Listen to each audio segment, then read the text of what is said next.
का जो मेले का जो आयोजन किया गया है? ऐसा है, पहले तो आपका धन्यवाद, क्योंकि जो सबसे वंचित जातियों की कवरिंग कर रहे हो, क्योंकि ये प्रदेश में, पूरे प्रदेश में हमारे ये जो अभियान है वो जातियां के लिए है, जो घुमंतु जातियां हैं, जो अनसेटल जातियां हैं, खासकर अनसेटल गाड़ीवार है, सिंगी काट है, बेलना है, जैसे लगभग सभी जातियां जो हैं डिनोटिफाइड नोटिफाइड ट्राइब, ये पूरा अभियान अपने प्रदेश में चला हुआ है। लगभग 144 ब्लॉकों में अब तक ये अभियान शुरू हो गया है। सबसे बड़ी दिक्कत ये है इन लोगों की डॉक्यूमेंट की, क्योंकि इस देश में होते हुए इन लोगों के अब तक डॉक्यूमेंट नहीं बने। जब भी डॉक्यूमेंट बढ़ेंगे, जब भी योजनाओं का लाभ प्राप्त करेंगे। ये जातियां एससी और बीसी में आती हैं। योजनाओं का तो वही जो एससीपी और बीसी की योजनाएं हैं वही लाभ प्राप्त कर रहे हैं, और पूरे हरियाणा में इनकी जनसंख्या लगभग 22 लाख के लगभग है। और जो अनसेटल लोग हैं, जो हमने 2018 में सर्वे करवाया था, लगभग 25,000 परिवार है। तो कितना फायदा सर हो चुका है अभी तक? जो देखो, इससे बहुत फ़ायदा हुआ है, क्योंकि 2018 में हमने आधार कार्ड बनवाए थे, सरकार की तरफ से बड़ा अभियान चलाया था। बड़ा फ़ायदा है, लोगों ने अपने डॉक्यूमेंट भी बनाए, वे अपने CSC सेंटर में जाके बनवाए, लेकिन फिर उसके बाद योजनाओं का लाभ प्राप्त किया। डॉक्टर साहब, आप जनजाति आयोग के चेयरमैन भी हो, तो आगामी योजना इस जाति के लोगों के लिए क्या रहेंगी, ताकि ये लोग भी मुख्य धारा में, पढ़ाई में, रोजगार में आ सकें? आरंभिक का योजना तो ये है हमारा, क्योंकि हमने CM साहब के लगभग 10 प्रोग्राम कर चुके हैं, जो बड़ी बड़ी रैलियाँ कर चुके हैं। जो हमारी डिमांडें हैं अभी पाइपलाइन में हैं, चल रही हैं। जैसे छात्रावास का है सबसे ज़्यादा बड़ा, एक छात्रावास हमने अपने रोहतक में शुरू हो गया है, एक जींद में शुरू हो गया है। लगभग हमारी डिमांड थी 5 छात्रावास की, और उनकी योजना का सबसे बड़ी वह, इनको अलग रिजर्वेशन का प्रावधान किया जाए, क्योंकि दूसरे स्टेटों में भी रिजर्वेशन अलग है DNT के लिए, डिनोटिफाइड नॉन ट्राइब के लिए, जैसे महाराष्ट्र में, आंध्र प्रदेश। मैडम जी नमस्कार। नमस्कार जी। आज जो हांसी के अंदर कैंप लगाया गया है, इसके बारे में बताइए कि किन लोगों को फायदा होगा और किस विभाग की तरफ से कैंप लगाया गया है? सर, मैं दीपिका सारसर, जिला कल्याण विभाग की तरफ से, जिला कल्याण अधिकारी हिसार से बोल रही हूँ। और ये DNT के जो अर्ध घुमंतु और विमुक्त जाति के लोग हैं, उनके लिए सरकार के आदेश अनुसार हम ये कैंप लगा रहे हैं। भी इनके जैसे डॉक्यूमेंट्स नहीं थे, जैसे आधार कार्ड नहीं है, राशन कार्ड नहीं है, और इनकी फैमिली ID नहीं है। सरकार ने बहुत अच्छा काम किया है कि भी इन जो ये अंतिम रो में खड़े थे, भी इनको भी हम अपने बराबर लेके आए, और इनके जब डॉक्यूमेंट्स कंप्लीट होंगे तभी हम योजनाओं का लाभ दे सकें। तो कब तक का जो ये कैंप है मैम, कब तक चलेगा कैंप? ऐसा जी, हमने अभी तक, ये हमारा चौथा कैंप है। हांसी की बात कर रहा हूँ। हाँ जी, हांसी में हमारा फर्स्ट है, और ये अगला हमारा उकलाना में है। और ये जब तक हम कैंप लगाते रहेंगे, जैसे डॉक्टर साहब चेयरमैन साहब आए हुए हैं, और इनसे भी हम निवेदन करेंगे कि अभी अगर जिन लोगों के डॉक्यूमेंट्स नहीं बने हैं, हम चाहेंगे कि ये सरकार से भाई रिक्वेस्ट करे कि दोबारा फिर मेले लगाए जाए। जैसे लोग आज यहाँ पहुँच गए हैं, हाँ जी। वो तो लाभ उठा लेंगे इस चीज़ का। बाद में मतलब कहाँ मिल सकते हैं अपने डॉक्यूमेंट्स करवाने के लिए? हांसी में कुछ ऐसी जगह निर्धारित की गई? हांसी में तो ऐसी जगह नहीं है। हांसी में तो ये स्पेशल सरकार के आदेश अनुसार ये मेला लगा है, यहाँ कैंप लगा है। मैं वहाँ हिसार में 4th फ्लोर पे सेक्रेटरीट में बैठती हूँ, मैं नोडल अधिकारी हूँ इनकी। अगर इनको कोई भी प्रॉब्लम होती है तो ये लोग मेरे से आके मिल सकते हैं, और मैं इनकी दिल से मदद करूँ। जो मेला लगा है, इसमें किस किस प्रकार की प्रक्रियाएं हो रही है, क्या क्या मांगा जा रहा है हमसे और क्या बन रहा है? इसमें जी स्पेशल तो जैसे आधार कार्ड है, क्योंकि आधार कार्ड जैसे कई लोगों का नहीं है।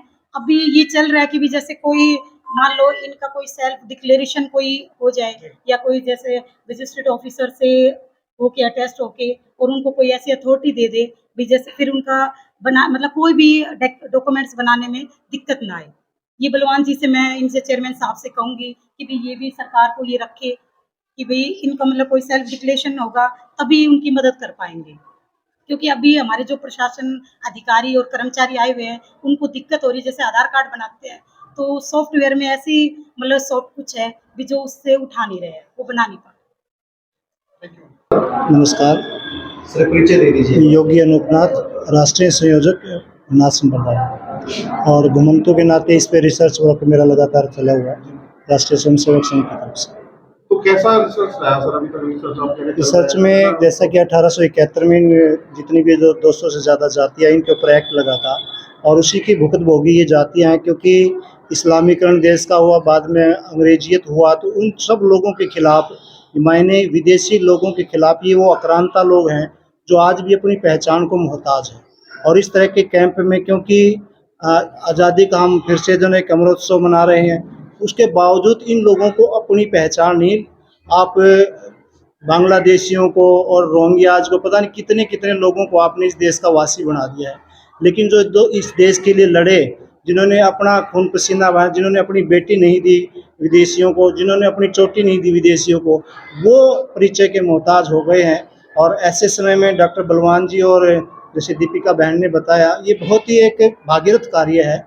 और मैं विशेष तौर से मीडिया से भी आग्रह करता हूँ कि ऐसे संवेदनशील मुद्दों को गंभीरता से उठाएं, ताकि लोगों का जो इनके प्रति एक दृष्टिकोण जो वो बदलना शुरू हो जाए। सर एक बात पूछना, एक सवाल है मेरा आपसे, जैसे आपने जातियों की बात की, क्या जातियाँ खत्म नहीं हो सकती? नहीं, देखिए, जातियाँ तो एक कर्म के आधार पे जो जातियाँ थी, क्योंकि मैं जैनाथ संप्रदाय से हूँ, तो हमारा तो दो ही जाति, एक नर और एक नारी, और वो भी एक अर्धनारीश्वर के रूप में एकाकार हो जाता है। तो हम तो जातियों को मानते ही नहीं है। और धर्म में भी हमारा तो एक धर्म है मानवतावाद। तो बाकी जो अन्य है वो तो एक परंपरा है, वो विधि विधान है, उसके हिसाब से चल रहा है। लेकिन ये जो जिन जातियों की आप बात कर रहे हैं, ये तो भगत सिंह, राजगुरु, सुखदेव के बराबर हैं। आप मीडिया के लोग आए हैं, अगर यहाँ भगत सिंह, राजगुरु, सुखदेव के परिवार से कोई हो तो आप कितना सम्मान देंगे? ऐसे ही वो लोग हैं जिनके परिवारों ने, अब गाड़ियाँ लोहार है, महाराणा प्रताप के समय से लगातार वो जो न दर दर की ठोकरें खा रहे हैं, उनकी एक आन बान शान की वजह से। और उनका कोई कसूर नहीं है, एक ही कसूर है कि वो विदेशी आक्रांताओं से लड़े, और इस कदर लड़े कि उन्होंने आज तक भी उस विधा को छोड़ा नहीं है। और आज भी इनमें से आपको कोई क्रिमिनल व्यक्ति नहीं मिलेगा। लेकिन अंग्रेजों ने कहा क्रिमिनल है, तो अंग्रेज तो जो ना हमारे स्वतंत्रता सेनानियों को भी क्रिमिनल कहते, तो उनकी बात माने, फिर तो आप अपनी भाषा में जैसा भी आप चाहे वो बोल सकते हैं। नापा DNP बोर्ड का सदस्य और हमारे चेयरमैन साहब का यहाँ पे पहुँचने पे बहुत बहुत धन्यवाद करता हूँ।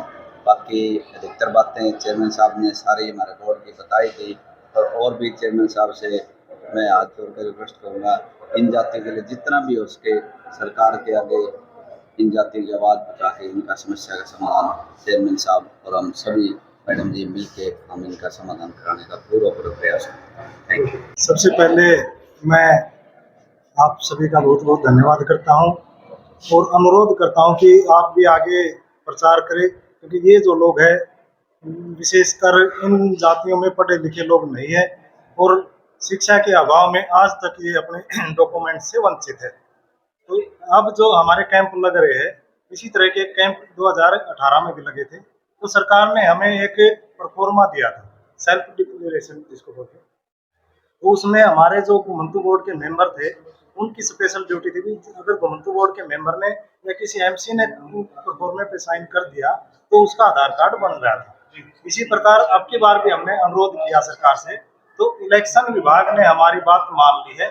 अगर किसी के पास कोई भी डॉक्यूमेंट्स नहीं है तो इलेक्शन विभाग की तरफ से वोट बनाने का काम हो रहा है आपके साथ, चाहे कोई भी डॉक्यूमेंट ना हो। इस परफॉर्मे में जो इलेक्शन विभाग का परफॉर्मा है, उसमें कॉलम दिए हुए हैं 7 और 8 नंबर पे।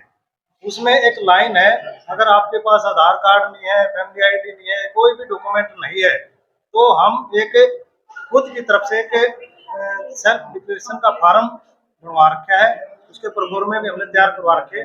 उसमें हमारे जैसे घुमंतू बोर्ड के मेंबर हैं, उनके साइन हो जाए, या फिर MC के या सरपंच के, उनमें से कोई भी एक आदमी साइन कर देता है तो आपका वोटर कार्ड बन जाएगा। पहले कोई भी कागज ना हो, वोटर कार्ड बनने के बाद हम अन्य कागजों के लिए अप्लाई कर सकते हैं। ये सरकार ने हमें छूट दी है, इसके लिए हम उनका धन्यवाद करते हैं। नमस्कार जी, क्या नाम है आपका? मैं एडवोकेट पूनम और सोशल एक्टिविस्ट भी हूँ और हिसार से ही हूँ। तो आज जो ये मेला लगा हुआ है, जिसके आधार कार्ड में है और पहचान पत्र में करना जो है, तो क्या कहेंगे इसके बारे में? देखिए सर, मैं एक सोशल एक्टिविस्ट हूँ और एक्शन एड संस्था में मैं कार्य करती हूँ, और DNT समुदाय पर हमने कुछ काम किया है। पिछले 2-3 साल से हम काम कर रहे हैं। जब भी हम DNT समुदाय से मिलते हैं या उनसे बात करते हैं या उनकी जो बस्तियाँ होती हैं वहाँ पर जाते हैं, तो उनकी ज़्यादातर जो समस्याएं आती हैं, जब हम बच्चों को कहते हैं कि आप पढ़ते क्यों नहीं, आप स्कूल क्यों नहीं जाते हैं, या फिर गवर्नमेंट की जो स्कीमें हैं उनका फायदा उनको क्यों नहीं मिल पाता है, तो उनकी जो मेन समस्या निकल कर आती है वो डॉक्यूमेंट को लेकर निकल के आती है। क्योंकि आज तक हमने एक बहुत बड़ी आबादी है डीएनटी समुदाय की, उनके विषय में कभी नहीं सोचा है।